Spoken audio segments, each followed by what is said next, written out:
Hello, this is Yaakov Kronenberg from Jerusalem, and tonight we'll be doing another class in a series of classes on the Leo ascendant with the Sun, the ruling planet, and the different signs.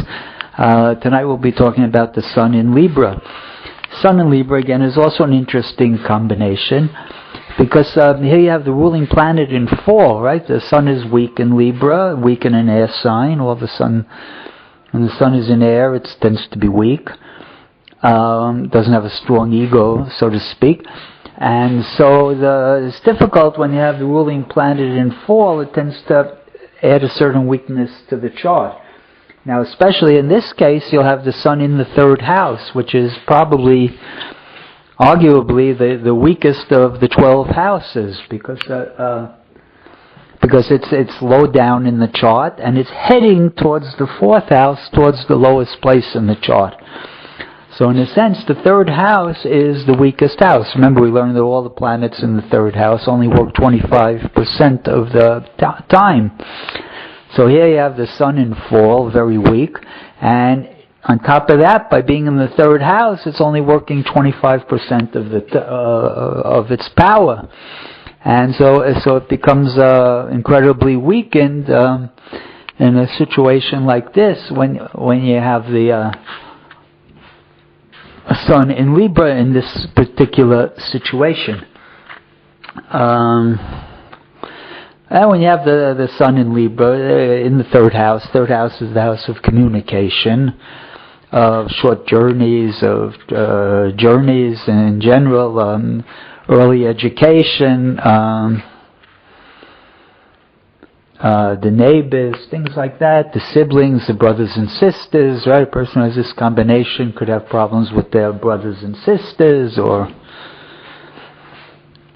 problems with their neighbors,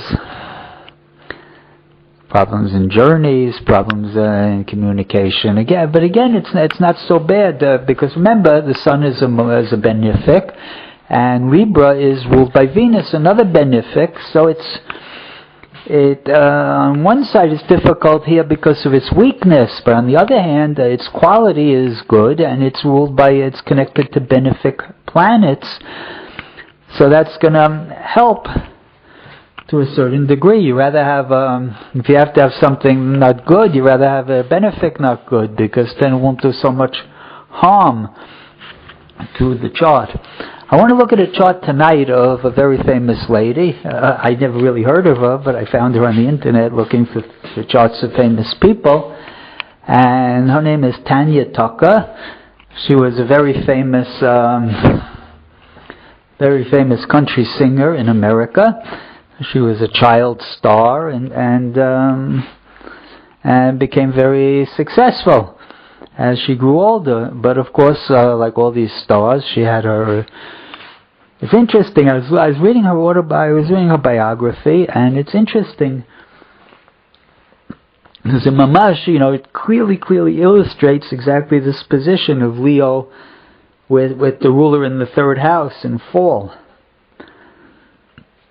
being weak. And so she started off as a singer, a child singer, and she became very, very successful at her early age, and she went on to become one of the leading singers, all the time hit songs. But as she got, in her 20s and 30s, she became the usual alcoholic, and she was using cocaine a lot and alcohol, and she was going for man after man. She couldn't have a long-term relationship, and she said when she recovered from that period, I guess afterwards, they finally got her into rehab and all sorts of things like that, and got her, back together. She said, they asked her, what caused you all this, this big fall? Because she was a big star, and she went lunatic. She went, I don't know if the word is lunatic, but she went downhill. What do we call de-evolving, right? There's horoscopes that evolve, and there's horoscopes that de-evolve. And she was, in a de-evolutionary spiral. And she said, I tell you the truth, what it was is that, when you're a star, you go out all the time, you're traveling, and you go out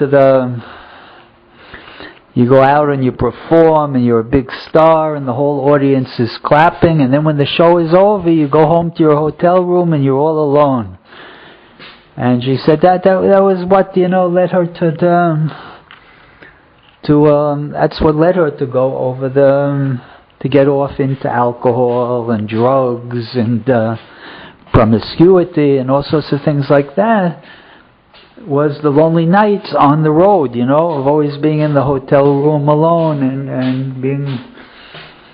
and so you see that mamash clearly in her chart with the ruler of 1. In her chart it actually falls in the 2nd, but it should be in the 3rd if the chart was balanced, right? Because the Libra is the 3rd sign from Leo. And if you look at her chart, there's one more indication besides having that, which is clearly expressed by her. You see, she also had Venus and Mercury also in the 2nd, conjunct the Sun, which should be nice, right? They're each side of the Sun, so that's what made her tremendously popular. She has the Venus in honor, and it's the ruling planet, and it's going to conjunct the Sun, so it brings her dignity, honor. But she messed up with it, and she also has Mercury there, good voice, right? The singer. Mercury, the voice, connected with Venus, adds beauty to the voice, and the Sun there is honor and success and fame. Very nice. But on top of that, talking about her, de-evolution, she had the 2 modern planets on her ascendant. She has the Uranus and Pluto, both on the ascendant, one in the Uranus in Leo, closer, and Pluto in Virgo, but they're both fairly close to the ascendant. And so they sometimes in a not good chart, they want excitement. They want to do things that's never been done, and so she was an example of a bad Uranus-Pluto on the ascendant, because she became disoriented. She became, she went totally after her desires and things like that, and she got lost. But in any case, it's an interesting chart to study from the point of view of if you look at a chart also, Neptune there, the drinking and the drugs. Neptune is almost is working for the 4th house, and it's conjunct that Jupiter there. So I mean, she didn't have a solid base to grow up in. She probably, her education was missing because she started to travel when she was young. She didn't have a really good home life, and you see the grounding was sort of missing in her chart. And also her chart also has zero water. If you take a close look at it, she has nothing in water. So again, she must have been lacking a certain emotionality. For women not to have water, it can be very difficult, because they don't because they lack that emotional attachment, and so she was trying to get through drugs and promiscuity and stuff. She was trying to find that missing water in her chart, and she didn't have any water, and it was a very, very difficult chart, not easy chart. And I thank everybody for listening.